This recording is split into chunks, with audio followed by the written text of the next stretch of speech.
Donc excusez-moi, j'ai pas préparé de diapo, mais moi je vais emmener mon petit bateau avec moi puisque j'ai les maillots de bain que vous pourrez regarder tout à l'heure.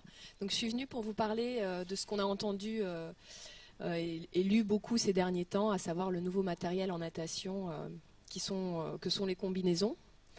Alors un petit rappel historique pour ceux qui n'auraient pas suivi, ça a démarré en 2000 aux Jeux de Sydney, que j'ai moi-même fait, les seuls Jeux Olympiques auxquels j'ai participé. Faut savoir que sur ce marché, donc les équipementiers sont au nombre de 5, si je ne me trompe pas. Avec les deux premiers qui ont démarré, c'était Adidas et Speedo, donc à Sydney en 2000, qui ont lancé les premières combinaisons. Donc il s'agit de maillots de bain. On avait l'habitude, donc avant 2000, de nager les femmes en maillot de bain court jusque-là avec des bretelles. Il y avait également des maillots de bain fermés qui étaient souvent utilisés par les dossistes. Donc ça veut dire que les bretelles n'étaient pas croisées dans le dos, mais le dos était complètement recouvert. Mais les maillots de bain s'arrêtaient quand même à la hanche. Et pour les garçons, habituellement, ils mettaient que le slip de bain classique. Donc à partir de 2000 est arrivé, on ne sait pas trop d'où en fait, ont été distribués aux Jeux Olympiques sur la compétition même, gratuitement à tout le monde, donc des maillots de bain longs, avec donc toutes les jambes étaient recouvertes en entier, les bretelles ou alors le dos couvert. Donc essentiellement, enfin non pour les femmes mais pour les hommes d'ailleurs. Donc à partir de là, à partir de 2000, il y a tous les équipementiers qui s'y sont mis, avec quelques innovations qui ont eu plus ou moins de succès. À noter par exemple la combinaison intégrale que Jan Torp a utilisée pendant des années, faite par Adidas, qui elle, à ce maillot de bain, avait adjoint en plus des manches, donc des manches intégrales qui allaient jusqu'au poignet.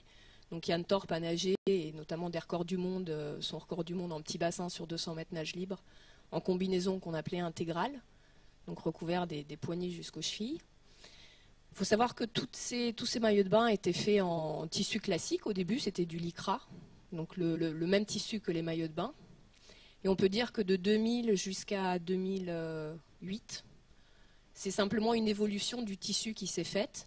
Alors je ne connais pas exactement les détails, mais à un moment, donc, les fibres s'étaient resserrées, le tissu était devenu de plus en plus fin, et il y avait aussi, je pense, un rajout d'un certain produit sur le tissu qui faisait qu'au bout de 3, 4, 5 utilisations, les nageurs disaient bah, « ça y est, ma combi, elle commence à prendre l'eau ». Donc j'imagine que ce petit produit s'en allait, et puis voilà, l'eau rentrait dans les fibres, et il fallait jeter la combinaison. Il faut savoir qu'un maillot de bain comme ça, déjà un maillot de bain, c'était assez cher. Ça coûtait, bon, c'était à l'époque en francs, mais bon, les combinaisons, c'était genre 150 €, 200 € quoi, un maillot de bain. Alors que, enfin, pour la combinaison, alors que le maillot de bain, c'était aux alentours de 60 €. Et en 2008, on a vu apparaître la combinaison portée par Michael Phelps, qui était en fait celle qui a lancé toute la polémique. Enfin, c'était un peu le début de la polémique. C'est-à-dire qu'au-dessus du tissu ont été posés dessus des plaques comme du polyuréthane. Et donc elles étaient apposées à certains endroits du corps. Donc personne n'a vu vraiment d'évolution sensible puisqu'il y avait encore ces morceaux de tissu. Et puis surtout parce que c'était Michael Phelps et que ça choquait personne que Michael Phelps ressort des Jeux de Pékin avec cette médaille d'or. Parce que bon, même sans la combinaison, il avait déjà montré qu'il était capable de battre les autres personnes, les autres nageurs. Et là où ça s'est un peu compliqué, c'est que en 2009, donc l'année suivante, un nouvel équipementier complètement inconnu qui faisait à l'époque qui fabriquait le polyuréthane pour Speedo, que Speedo mettait sur son tissu, s'est lancé lui-même, c'était un sous-traitant de Speedo, il s'est lancé lui-même dans cette compétition sur l'équipement, et il a proposé une combinaison intégralement en polyuréthane, qui ressemblait fortement, en tout cas son premier modèle, à des combinaisons de plongée, enfin des combinaisons de triathlon en néoprène. Et il s'est trouvé qu'au championnat du monde de Rome en 2009, cet équipementier est devenu sponsor de la Fédération italienne de natation, que les championnats du monde étant organisés à Rome, finalement personne n'a trouvé à redire quoi que ce soit. Et tous les autres équipementiers ayant été pris de court, ils n'ont pas eu le temps de mettre au point une combinaison semblable. Et pour la première fois, alors que c'est vrai qu'au début, tout ça, c'était un petit peu un phénomène marketing, en tout cas dans les années 2000, 2002, jusqu'à ce que vraiment le tissu change, c'était plutôt du marketing que vraiment quelque chose de sensiblement utile et efficace. On s'est rendu compte que finalement, cette combinaison, ça changeait vraiment la donne, ça changeait beaucoup de choses. Et que en 2009, les championnats du monde allaient être complètement faussés et qu'il y allait y avoir surtout un équipementier, donc une équipe qui était en l'occurrence l'Italie, qui allait avoir un avantage certain sur les autres.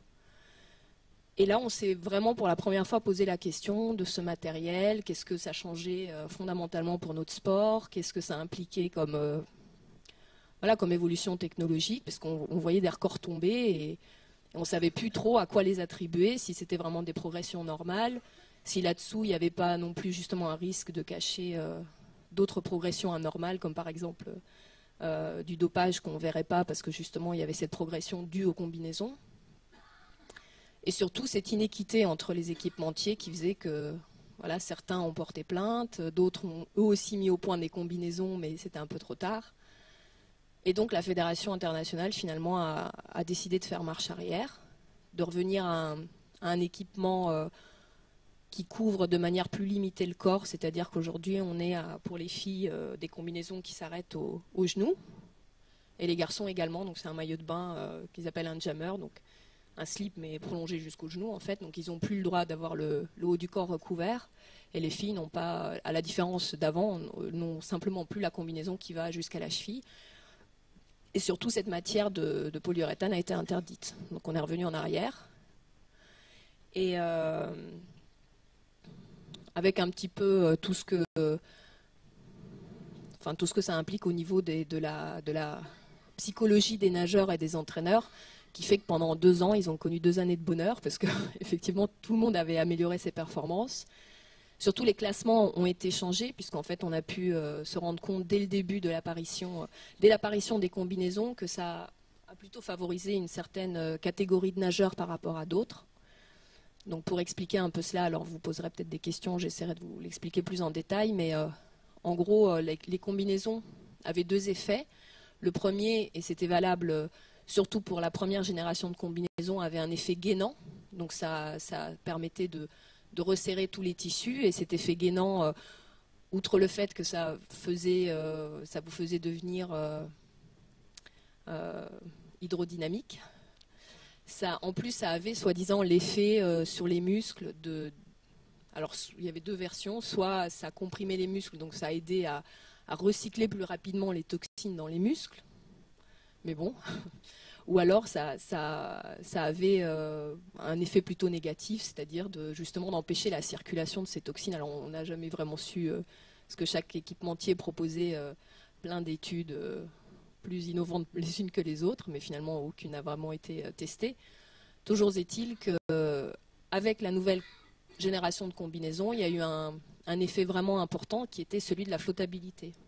Donc ça a permis puisque c'était un peu du néoprène, ce polyuréthane, ça a permis de relever les jambes des nageurs. Et en natation, on sait très bien que, enfin, les 2 composantes principales, c'est la flottaison. Donc, faut exercer une force dans l'eau pour pouvoir faire en sorte que votre corps soit le plus haut possible dans l'eau, surtout s'il a tendance à être bas. Donc, si jamais vous flottez naturellement, voilà, tant mieux pour vous. Mais si vous avez tendance à couler un peu, il faut exercer une force et un gainage et un effort particulier pour pouvoir rester le plus possible en surface. Et une autre composante de cette force, ça va vous faire avancer. Donc en fait, la composante de la force exercée pour vous faire flotter, elle était maintenant inutile grâce aux combinaisons. Et ça faisait que ça favorisait beaucoup aussi les nageurs qui étaient plus grands, plus volumineux, plus musclés. Parce que du coup, ça enlevait tout le désavantage du poids, éventuellement de la grosseur des muscles et du fait qu'ils ne passaient pas facilement dans l'eau. Donc c'est pour ça aussi que dès le début, dès l'apparition des combinaisons, c'est un peu une autre population de nageurs et de nageuses qui sont passés devant, et avec les combinaisons en polyuréthane, ça a été beaucoup plus marqué comme effet. Voilà, donc j'ai mes petits maillots de bain que je peux vous montrer, mais je ne sais pas si on va voir d'ici.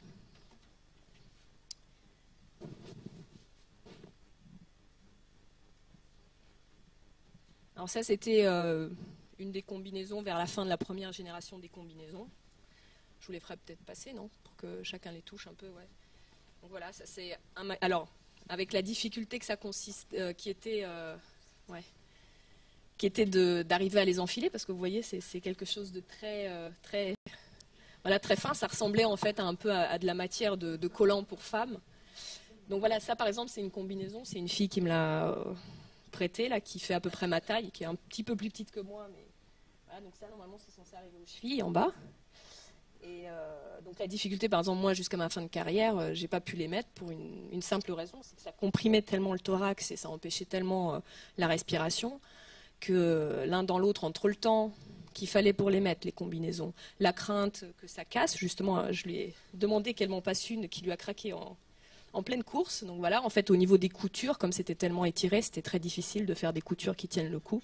Donc vous aviez le risque que ça casse sur le plot de départ ou dans la nage, et pas toujours à un endroit aussi sympathique que celui-là, quoi. Et donc sur la dernière, alors, vous voyez sur la LZR là, de 2008, ils avaient fait un super effort marketing et la fille, elle a insisté, tu me rapportes bien l'emballage, hein. Pas que je le perde.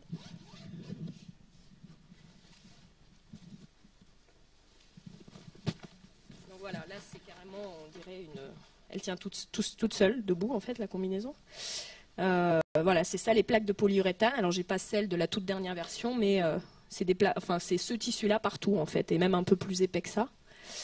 Voilà, celle-là c'est une combinaison avec laquelle Michael Phelps, enfin pas celle-là, hein, mais une comme ça, avec laquelle Michael Phelps a nagé à Pékin. Et après tous les équipementiers, à la fin, ils l'avaient tous, celle-là en 2009, et en 2009, Jacked avait sorti une encore plus performante. Voilà, c'est celle qui avait été interdite. Et donc pour vous montrer, je ne sais pas si on va voir, je vais vous montrer, je vais mettre une goutte d'eau là-dessus, vous allez voir comment ça fait.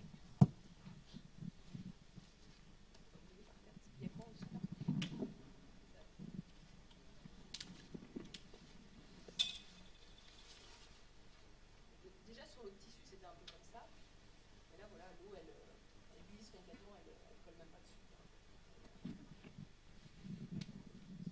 Elles sont faites sur mesure. Ouais, je sais pas si on aura vos mesures, mais voilà. Si vous voulez, je peux les faire passer peut-être, parce que ça intéresse peut-être déjà.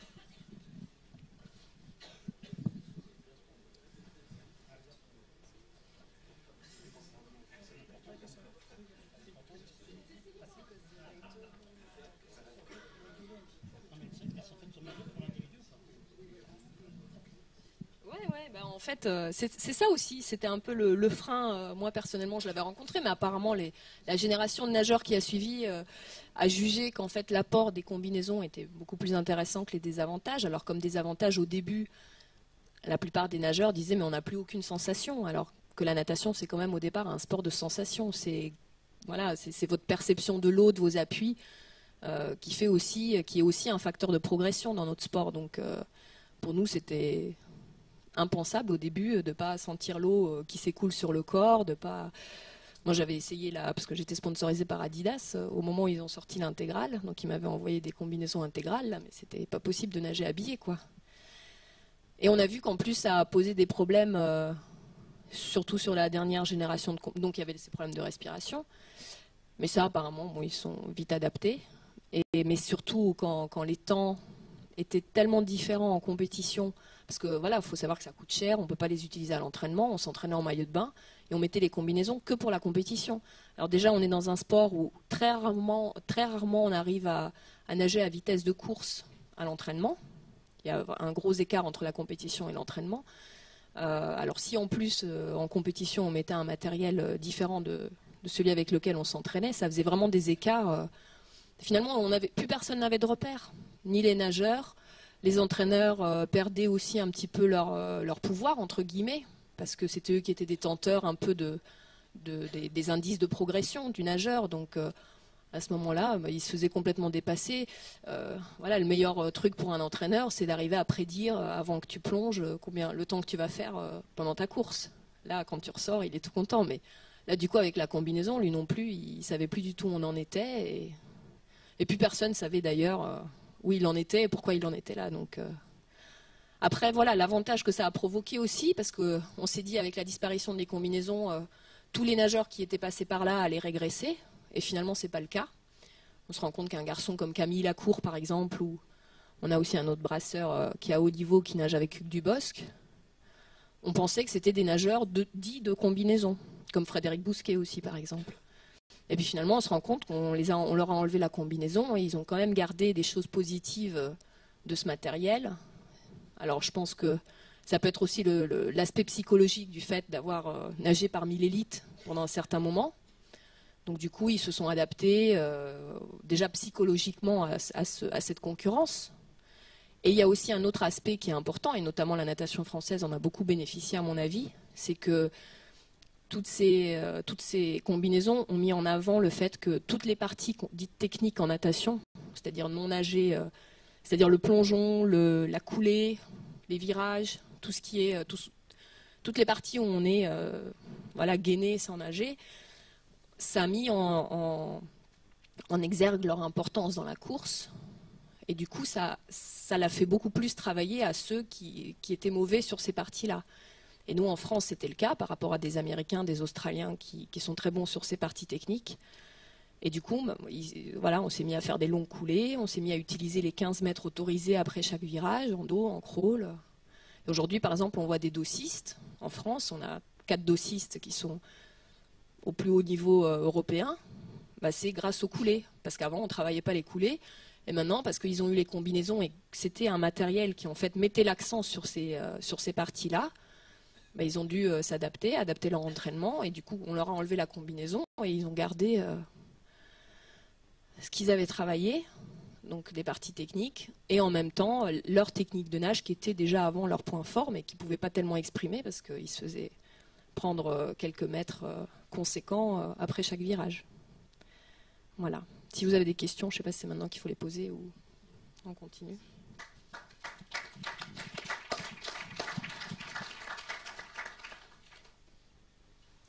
Quelqu'un a-t-il des questions ?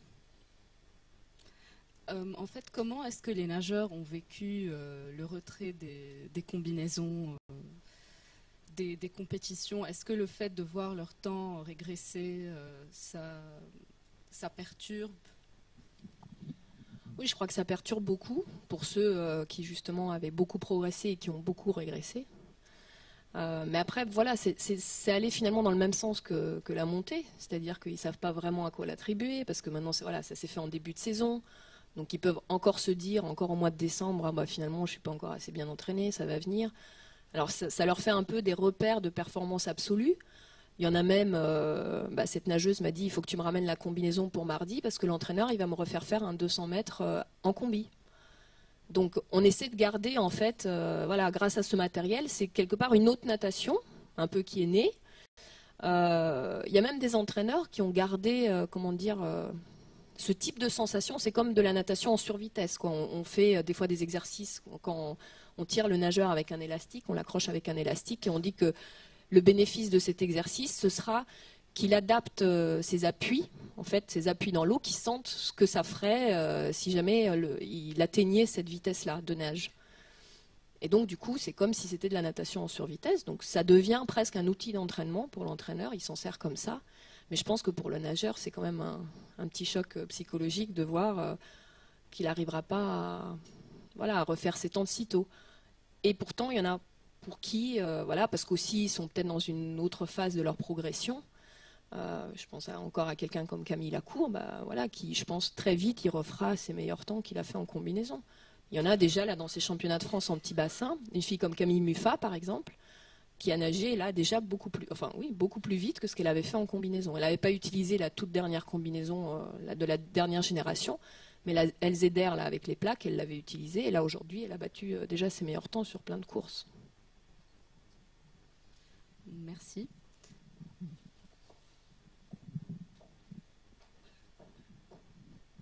Oui, c'est très bien que vous ayez parlé de l'entraînement en survitesse, puisqu'on travaille beaucoup avec des élastiques, on travaille en survitesse, on travaille beaucoup avec les notions d'équilibre et de gainage, qui est la chose fondamentale dans la glisse.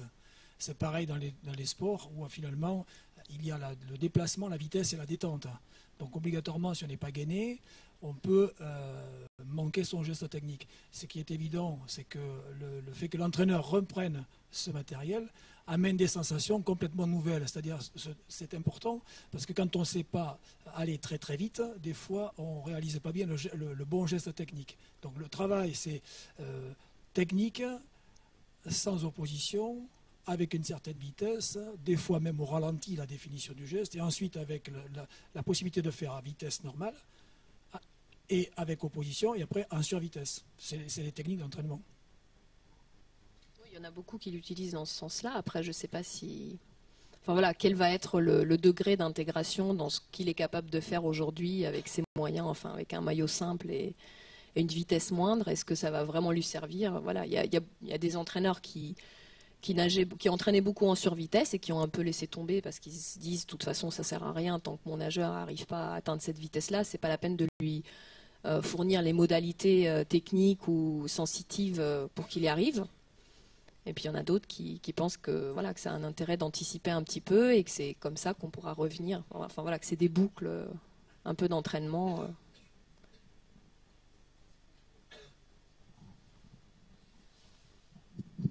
D'autres points de vue? Questions? Non, moi, ça me paraît important effectivement de caler l'ensemble de ces points, en particulier sur les perceptions et malgré tout les constats. Ce qu'a montré Nour tout à l'heure, c'est qu'on a bien eu, malgré le fait que ce tissu initial de 99 soit a priori pas plus compliqué qu'un lycra, finalement que la surface, on a bien un décrochage. On a bien un décrochage qui correspond à l'introduction de cette première génération de combinaisons. Et puis le décrochage majeur de 2008 et 2009 nous amène à des valeurs qui sont beaucoup plus importantes que les asymptotes tenus jusque-là. Et puis ce retour, une fois de plus, qui montre que l'effet on-off dont on parlait ce matin est strictement mesurable sur la moyenne des 10 meilleurs sur toutes les courses, hommes et femmes, et sur l'ensemble des styles qui ont été testés. Donc ça, c'est les points sur lesquels on a vraiment la certitude qu'il y a quelque chose qui est entré, et ce quelque chose, on a du mal à l'attribuer à quoi que ce soit d'autre que la combinaison, et sur lequel on voit bien cet effet de progression puis de régression à l'arrêt. Mais juste avec une petite différence entre les deux décrochages dont vous parlez, sans doute. Sur le premier, à mon avis, il s'agit d'une autre génération de nageurs, c'est-à-dire c'est une autre catégorie de nageurs qui a pris le devant, alors que sur le 2008, si vous prenez vos 10 meilleurs nageurs, je pense que voilà, si on met une combinaison au même nageur, il va aller beaucoup plus vite. Donc il y aura peut-être un décrochage dans les performances. Alors que sur le premier palier, là, c'est d'autres nageurs qui sont passés devant, et notamment ceux qui étaient plus grands, plus musclés, et qui ont bénéficié simplement du gainage et de l'aspect hydrodynamique des combinaisons. C'est pas le même individu. C'est une hypothèse, mais je ne pense pas que ce soit celle-là, parce qu'en fait, cette progression, on la voit donc continue depuis 1920, et puis en particulier après sur 1950, sur lequel on a une seule courbe unique, donc avec un renouvellement, et y compris les nageuses allemandes de l'Est qui participent à ça, et sur lequel on arrive à un moment donné à ce plateau, et c'est bien parce qu'il y a un changement, un saut technologique, si minime soit-il, on arrive à le percevoir lorsqu'on fait suffisamment d'agrégation des données de l'ensemble de la discipline. Et ce point-là, moi, je le trouve important, et c'est ce qu'on discutait en début d'après-midi par rapport à la présentation d'Alfredo Santalla, sur un matériel qui est biotechnologique et qui rentre avec un impact quasiment aussi important, enfin plus en termes mesurables, dans le cyclisme, qui est celui très probablement de l'EPO, mais là encore, on n'en a pas la démonstration absolue. On a quand même une forte suspicion. Comment sur cet aspect-là d'acceptation dans une donnée qui a finalement été autorisée par l'ensemble des fédérations entre 1999 et 2009, avant de se restreindre, pour des raisons financières aussi en partie. Cet aspect-là n'est pas du tout celui du cyclisme qui voit arriver une technologie qui change, mais qui change avec un espace là qui est dans finalement l'inacceptable total, qui est celui de l'entremise et celui en plus du risque, puisque là sur la combinaison on n'a pas de risque à l'utiliser. Alors que sur les PO, on va commencer à voir apparaître un certain nombre de circonstances douloureuses, on en parlera peut-être tout à l'heure dans les sur lesquelles on voit des impacts d'altération majeure de l'équilibre général de la vie de ces cyclistes. On ne reprend que Jiménez dont parlait Alfredo tout à l'heure. Comment on met en exergue ces deux versions différentes, cyclisme et natation, d'une technologie autorisée et l'autre qui ne l'est pas. Sachant que ce saut, même si c'est une technologie autorisée, peut effectivement cacher quelque chose de pas autorisé derrière, puisque en fait il n'y a plus du tout aucun repère de progression de performance de manière naturelle. Donc on ne peut pas savoir ce qui se passe derrière, si c'est la combinaison, pas la combinaison.